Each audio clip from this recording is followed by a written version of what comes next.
3장에서는 무슨 일이 있었냐면 베드로와 요한이 기도하라고 하다가 나면서부터 안진뱅이 된 사람들이 성전 문 앞에 있는 것을 보고 그를 일으켜 세우죠. 은과 금은 내게 없거니와 나사렛 예수 이름으로 명하노니 일어나 걸어라. 그러니까 그 안진뱅이가 일어나서 걷고 뛰고 성전에 들어가서 하나님을 찬양한 엄청난 기적이 나타납니다. 그리고 베드로가 그곳에서 설교했을 때 어마어마하게 많은 사람들이 주님께 돌아온 부흥의 역사가 있었습니다. 그리고 오늘 4장이 있는 겁니다. 기적이 일어났어요. 부흥이 일어났어요. 엄청난 놀라운 그런 역사가 나타났습니다. 그런데 그러면 사람들이 다 회개하고 다 놀라고 환영할 것 같은데 핍박이 시작되더라는 겁니다. 자, 1절부터 3절까지 봅시다. 시작. 사도들이 백성에게 말할 때 제사장들과 성전 맡은 자와 사두개인들이 이르러 예수 안에 죽은 자의 부활이 있다고 백성을 가르치고 전함을 싫어하여 그들을 잡음에 이튿날까지 가두었으나. 자, 이런 엄청난 기적이 나타났어요. 그런데 그들을 붙잡고 가두고 매를 때리고 이랬단 말입니다. 자, 누가 그랬어요? 제사장, 성전 맡은 자, 사두개인이에요. 제사장과 성전 맡은 자와 사두개인들을 소위 하나님을 섬기는 종교인들이었다는 거예요. 종교인들이 그 안에서 일어났던 이런 엄청난 역사를 싫어했다는 겁니다. 그리고 사도들을 붙잡았다는 거예요. 감옥에 가두었다는 것입니다. 누가 핍박을 하냐면 종교인이 핍박을 해요. 교회는 누가 핍박을 하는 줄 아십니까? 하나님을 모르는 사람들이 교회 와서 성도들을 핍박 못해요. 왜냐하면 교회가 어떤 곳인지 모르거든요. 오히려 안 믿는 사람들은요, 교회를 두려워해요. 그들은 신을 모신다, 두려워해요. 근데 누가 핍박하냐면 종교인들이에요. 어설프게 예수 믿는 사람들, 어설프게 주소 듣고 하나님을 섬기는 사람들이 그들이 핍박을 해요. 앞으로 성경은 예고하고 있습니다. 앞으로는 배교의 시대가 될 것이다. 배도의 시대가 될 것이다. 많은 배반자들이 나오게 될 것이다. 그들이 성도들을 핍박하게 될 것이다. 그래서 참 성도는 가짜들에 의해서 핍박을 당하게 돼 있어요. 여러분, 어설프게 예수 믿으면 위험합니다. 예수를 제대로 알고 제대로 믿어야 되거든요. 예수를 믿는다는 게 무엇인가? 어설프게 주소들은 풍을 가지고 예수 믿으면요, 힘이 없어요. 신앙생활은요, 분명하게 깨달은 게 있어야 돼요. 분명하게 진리를 깨달은 게 있어야 돼요. 분명히 이거다 하는 게 있어야 돼요. 아, 이게 분명하다. 이 길을 가면 된다. 난 이렇게 살면 되겠다. 이걸 발견해야 돼요. 예수 믿는 생활은요, 어설프게 대충 주워서 되는 게 아니에요. 분명하게 깨달아야 돼요. 예수님이 어떤 분인가 분명하게 알아야 돼요. 분명하게. 아, 이거였구나. 예수 믿는 건 이거구나. 아, 이 길을 가는 거구나. 신앙생활은 이렇게 살아가는 거구나. 이게 분명하게 깨달음이 와야 돼요. 제가 예전에 그 안희숙 사모님의 그 죽으면 죽으리라 책이 저에게는 굉장히 중요한 제 삶의 전환점이었거든요. 제 삶의 전환점은 죽으면 죽으리라는 책이었어요, 사실은요. 그냥 그 책을 쭉 읽는데 그 죽으면 죽으리라는 책을 통해서 무엇을 보여주냐면 이 사람이 예수를 믿는 사람이다. 예수를 믿는 것은 이렇게 되는 것이다. 이렇게 예수 믿으면 하나님이 역사한다. 이게 그분의 삶 가운데 그대로 나타난 거예요. 그게 저에게 빛을 비춰줬어요. 이런 예수라면 내가 그렇게 예수님 따라가겠다. 그리고 그때 마음이 딱 정해지는 거예요. 딱 정해지더라고요. 아, 저분이 갔던 길을 내가 갈 것이다. 이게 확신이 오더라고요. 어설프게 예수 믿는 사람은 위험해요.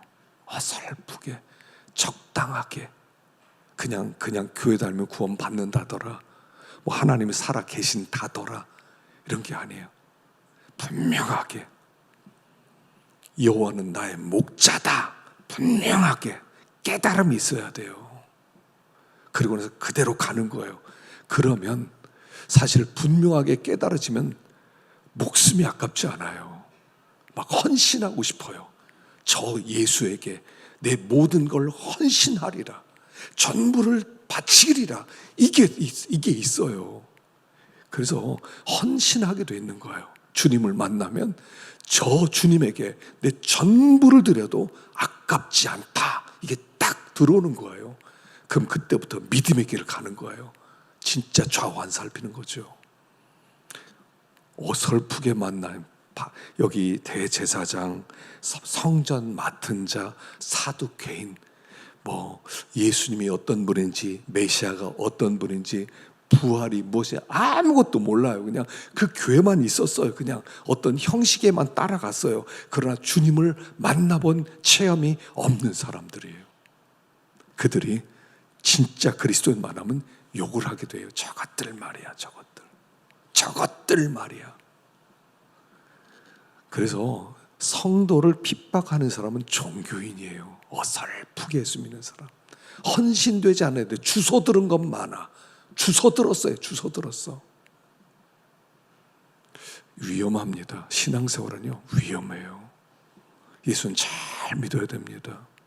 잘 믿어야 돼요. 독실하게 믿어야 돼요. 제대로 예수 믿어요. 제대로. 예수 믿으려면요, 제대로 믿으셔야 돼요. 그래서 이런 놀라운 예수 그리스도께서 이 사람을, 너희들이 죽인 예수가 이 사람을 다시 일으켜 세웠다. 그러니까 사람들이 막 회개하면서 돌아오는데 이 종교인들은 부활 그런 거 얘기하지 마. 부활이 어디 있어?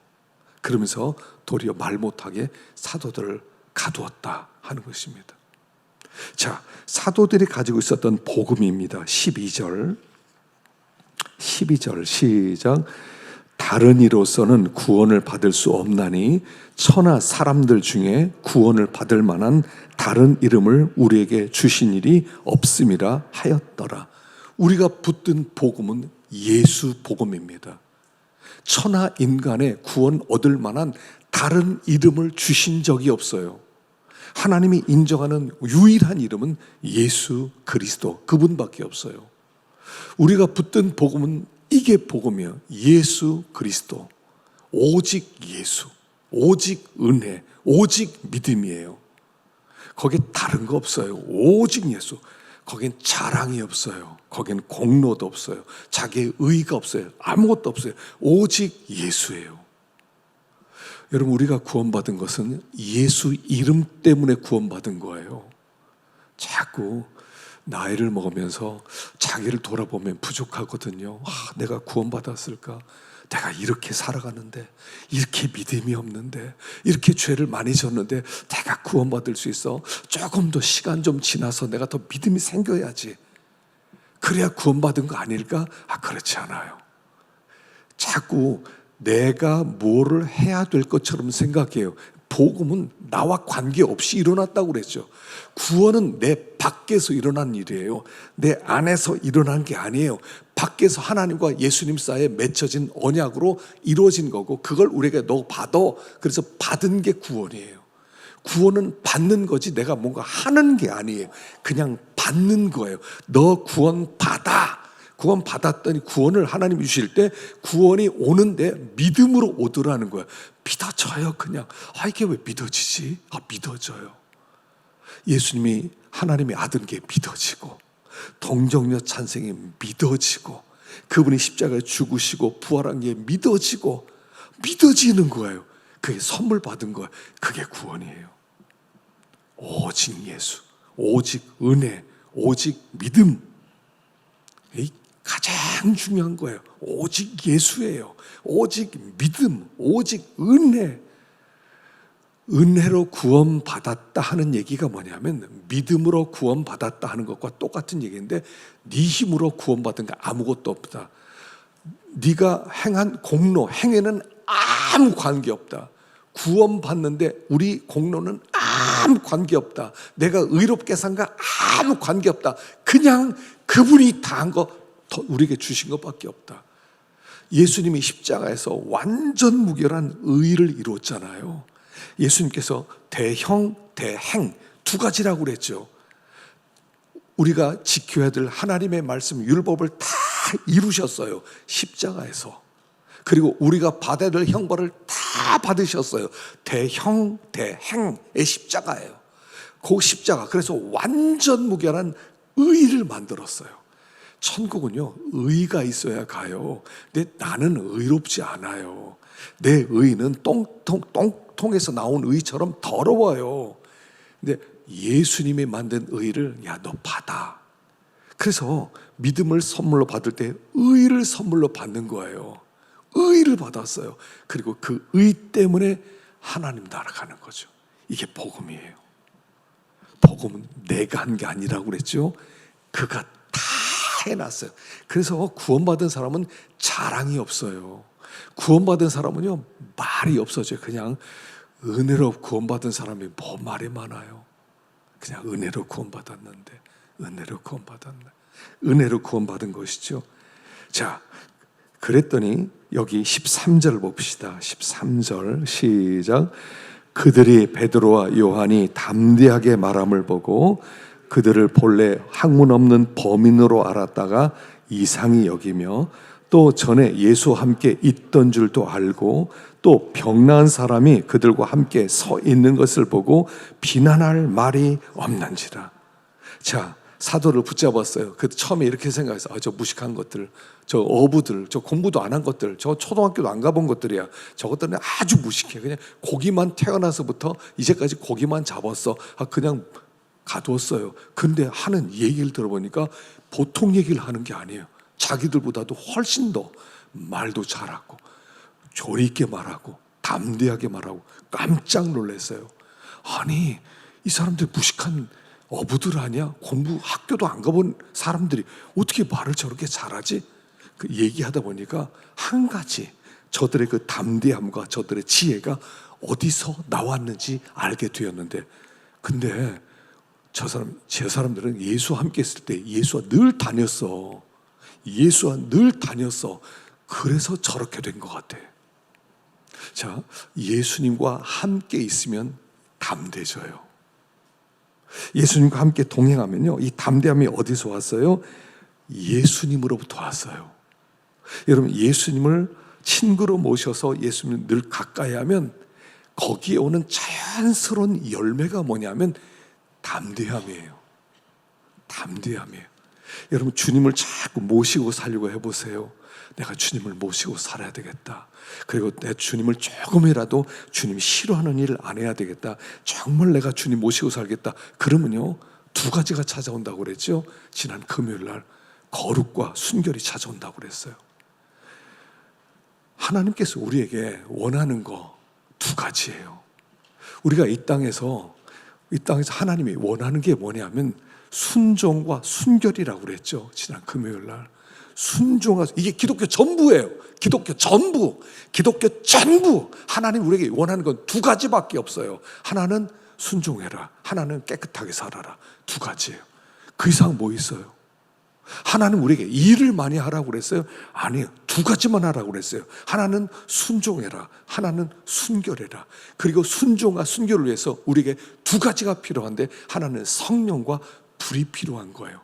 그래서 마태복음 3장에서 그분은 오셔서 성령과 불로 세례를 주는 분이다. 성령이 오시면 우리 가운데 순종하는 마음이 생기고, 그리고 순결해진다. 하나님의 불을 받으면 순결해진다. 순종과 순결 두 가지죠. 우리가 주님 곁에 있으면요, 담대해져요. 순결해지잖아요. 이 사람 두려운 게 없어져요. 왜 우리가 이렇게 쭈뼛쭈뼛하고 왜 자신감이 없느냐면 순결하지 않아서 그래요. 순결한 사람은요, 예수님 곁에서 순결한 사람은 아주 자신감이 넘쳐요. 그 자신감이 내가 교만해서 오는 게 아니라 주님과 함께 있음으로 오는 깨끗함에서 오는 담대함이에요. 깨끗해지면 담대해요. 죄가 없으면 경찰서 앞에 지나갈 때 아무렇지 않아요. 경찰서에 들어가서 커피 한 잔 좀 주세요 할 수도 있어요. 근데 뭐 하나 잘못해 보세요. 뭐 하나 잘못해 보세요. 그러면 못 들어가요. 무서워서 돌아다니지. 깨끗해지면요 담대해져요. 하나님 앞에 나갈 때도 그래요. 하나님 앞에 나갈 때도 죄가 없잖아요. 담대하게 나가는 거예요. 하나님 앞에 담대하게 하나님 앞에 나가게 될 수 있어요. 어떤 사람을 만나더라도 두려운 게 없어요. 뭔가 이렇게 껄떡치거나 이런 게 없어요. 그냥 순결은 담대하게 만들어요. 주님과 함께 있으면, 주님과 함께 있는 삶을 살면 살수록 담대해지는 거예요. 성도는 담대해져요. 이 무식한 사도들이 무식한 줄로 알고선 혼내고 좀 보내려고 그랬더니 하는 말들을 보니까 함부로 말할 수가 없어요. 담대해지는 거예요. 성도가 담대할 필요가 있어요. 그 담대함이 권세로 나와요. 특별히 우리 교사들이 이제 오늘 임명식을 했는데 아이들이요 말 하나도 안 들어요. 진짜 안 들어요. 여기에 그런 아이들도 교사가 됐지만 교사가 됐어요. 근데요 아이들을 정말 잘 돌보면 권세가 있어요. 교사가 예수를 늘 가까이 해야 돼요. 늘 가까이. 예수를 늘 가까이 하고 예수를 모시고 살면요 아이들이 얼굴 보고 알아요. 얼굴 보고. 사람은 영적이거든요. 어린 아이들이 딱 부모 교사들 보면 아유 저 웃긴 교사다 저거 속으로 알아요. 힘 하나도 없다 저거 각자의 가짜. 애들이 무시하고 막 뛰어놀아요. 근데요 영권이 딱 있어서 주님과 함께 교제하고 곁에 있으면요 알아요. 아이들도 욕 안 해도요 허허 안 되지 그러지 마. 그럼 금방 알아들어요. 아이들이 조용해져요. 다스림 받아요. 그게 어디서 나와요? 영권에서 나오는 거예요. 교사들은 기도를 멈추면 안 돼요. 늘 주님 곁에서 힘을 써야 돼요. 그러니까 기도 시간을 어떻게든 만들어야 돼요. 어떻게든 기도 시간 만들어야 돼요. 언제 기도하지? 막 계속 엿보고 있어야 돼. 오늘 내가 언제 기도 시간 낼 수 있지? 언제 내가 하나님과 이렇게 기도할 수 있지? 뭐 긴 시간 아니어도 나 꼭 기도해야 되는데 그렇게 해서 자꾸 하나님 곁에 서려고 애를 쓰면요 담대함이 생겨요. 하나님과 담대함을 주셔요. 자, 그리고 그들이 얘기합니다. 너희들 더 이상 말하지 마라. 17절 시작. 이것이 민간에 더 퍼지지 못하게 그들을 위협하여 이후에는 이 이름으로 아무에게도 말하지 말게 하자 하고 그들을 불러 경고하여 도무지 예수의 이름으로 말하지도 말고 가르치지도 말라 하니 베드로와 요한이 대답하여 이르되 하나님 앞에서 너희의 말 듣는 것이 하나님의 말씀을 듣는 것보다 옳은가 판단하라. 우리는 보고 들은 것을 말하지 아니할 수 없다 하니 그들이 위협하는 거예요. 니네들 입담으로 더 이상 예수 이야기하지 마, 부활 얘기하지 마, 너를 그냥 두지 않을 거야. 그랬더니 아니 우리가 지금 하나님 앞에 있는 사람들인데 하나님 앞에서 당신 말을 들어야 되겠소? 하나님의 말 들어야 되겠소? 하나님의 말 들어야지. 하나님이 말하고 했는데 말 안 하면 그건 우리가 경칠 일이지. 아니 당신의 말 안 듣는다고 해서 당신들이 싫어할 수 있고 매를 때릴 수 있지만 하나님이 하라는 말을 우리가 안 들을 수 있겠냐. 우리는 하나님의 말씀을 해야 되겠다. 담대해지는 거예요. 더 누구의 권세 아래에 있느냐는 거예요. 우리가 지금 누구의 권세 아래에 있느냐, 누구의 종이냐, 이게 중요하다는 것입니다. 그래서 우리는 하나님이 우리에게 보여주신 건 말하지 않을 수 없다. 우리는 증인이다. 우리는 증인이다. 이거 기억하셔야 됩니다. 우리는 증인이에요. 증인입니다. 하여간 올 한 해는 각 목장에서 안 믿는 사람들 기도 많이 하시고 전도할 수 있는 목장 되시길 바랍니다. 안 믿는 가족들을 위해서 기도하고 그들을 위해 부르짖고 그들이 하나님께 돌아오는 그런 놀라운 기적의 역사가 나타나기를 축원합니다. 왜냐하면 우리가 증인이기 때문에 그래요. 증인이기 때문에. 자, 그리고 그들이 풀어줬습니다. 돌아오게 됩니다. 29절 시작. 주여 이제도 그들의 위협함을 굽어보시옵고 또 종들로 하여금 담대히 하나님의 말씀을 전하게 하여 주시오며 손을 내밀어 병을 낫게 하시고 표적과 기사가 거룩한 종 예수 이름으로 이루어지게 하옵소서 하더라. 빌기를 다음에 진동하더니 무리가 다 성령에 충만하며 담대히 하나님의 말씀을 전하니라. 아멘. 그들이 돌아왔어요. 그리고 기도합니다. 그들이 기도할 때 여기 보세요. 핍박을 없애달라고 기도했나요? 하나님 이제는 핍박을 멈춰 주십시오. 저들을 주님께서 이렇게 결박시켜 주십시오. 이렇게 안 했어요. 핍박을 없애달라고. 그리고 우리를 안전하게 해주세요. 이렇게 기도하지 않았어요. 하나님 그 당시에 우리에게 뭐라고 했습니까? 하나님의 복음을 담대히 전하게 하옵소서. 상황이 어찌 됐든지 그 상황 속에서 복음이 약해지지 않고 복음을 강력하게 전할 수 있게 해주세요 라고 기도하는 거예요. 그랬더니 성령이 충만하면서 땅이 진동하는 거예요. 하나님 응답하죠. 자, 교회의 최종 무기는 뭐냐면 기도예요. 그리고 기도에서부터 주어지는 성령의 충만함, 이게 교회 무기예요. 이게 우리 교사들의 무기고 우리 성도들의 무기예요. 최종 병기는 기도예요. 기도. 여러분, 기도가 최종 병기예요. 기도하면 어떤 일이 벌어져요?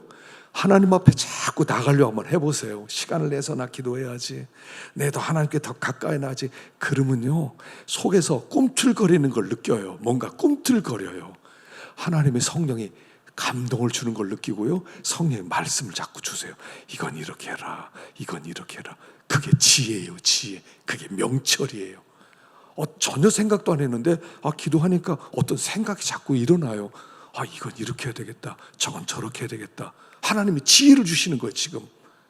그러니까 기도하면 하나님의 성령의 충만함으로 하시고 지혜도 주시고 명철도 주시고 다 주기 시작하는 거예요. 여러분, 우리가 지금 찬송을 부르잖아요. 여러분, 찬송 부를 때마다 뭐 느끼는 거 없으세요? 오늘 찬송 어떻게 곡들을 이렇게 잘 썼냐 말이에요. 곡을 너무 잘 썼어요. 근데 우리의 삶은 그 찬송처럼 되지가 않아. 왜 그러냐는 거예요. 이 찬송을 쓸 때 보면 사람들이 정말 저렇게 찬송처럼 내 안에 생명이 뛰놀고 영생이 약동하고 심령에 평안함이 있고 그리고 막 기쁨이 있고 이러면 좋겠는데 안 그래요. 왜냐하면요, 하나님이 우리에게 주시는 것들을 우리가 누리지를 못해서 그러는 거예요. 하나님 우리가 이 땅에는 하나님의 축복들을, 하나님의 복을 많이 누리라는 거예요. 하나님이 누리도록 하기 위해서 기도하라는 거예요. 하나님을 가까이 하라는 거예요. 그럼 내가 너희와 함께 하겠다, 너희를 붙들어 주겠다, 힘을 주겠다, 하나님께서 약속하셨단 말이에요. 근데 기도를 안 해요. 찬송은 부르는데 기도는 안 해. 찬송 만들었던 사람은, 기도하는 사람들이 찬송 만들었어요. 기도해보니까 막 경험하고 체험하는 게 있거든요. 그래서 그걸 막 써놨어요. 우리는 부르는 것만 좋아요. 우리가 거기로는 가지 못해요. 우리 그 누리라고 찬송을 부르는 거거든요. 누릴 수 있다고요. 그분들이 누렸으니까 우리도 누릴 수 있는 거예요. 근데 우리는 그들처럼 기도를 안 해요. 그러니까 찬송으로 끝나요. 그냥 찬송 그렇게 하는 거야. 그냥 그렇게 하는 거야. 근데 누리지는 못해요. 하나님 우리에게 누리라는 거예요. 누리라는 거. 너희들은 분명히 누릴 수 있다. 주님과 연합되어 살 수 있다. 정말 주님을 모시고 살 수 있다. 너희들이 담대질 수 있고 평화로울 수 있고 생각지도 않은 기적도 나타날 수가 있고 하나님이 그렇게 일하신다 하는 것을 보여주는 거예요. 그래서 참 우리들이 최종 병기가 기도입니다. 올해도요, 주제가 기도입니다. 기도하는 거예요. 한번 기도해 보세요. 되나 안 되나 한번 해보시라니까요. 한번 해보셔요. 이름도 많이 적어놓고 이 사람 축복하고 저 사람 축복하고. 하여간 우리 이제 다니엘 저녁 기도에 보면 이제 마지막에 교회를 위한 기도가 있죠. 저녁 기도에는 교회를 위한 기도가 있어요. 명단 다 써놓을 겁니다. 목장마다 한 줄씩 이름을 부르면서 여러분 기도해 주세요. 계속 기도해 주세요. 목장별로 또 아이들 이름도 올라가고 다 올릴 거예요. 다 올릴 거예요. 이건 서로 축복해주고 붙들어 주실 기도하고 하나님의 큰 은혜 역사가 나타날 줄로 믿습니다. 믿습니다. 올 한 해 우리가 더 하나님께 나가서 기도를 통해서 성령의 충만함을 받고 성령의 충만함으로 하나님이 약속하신 모든 것들이 그냥 약속으로 멈춰지는 게 아니라 우리 축복으로 변화될 수 있는 그런 은혜가 있기를 축원합니다.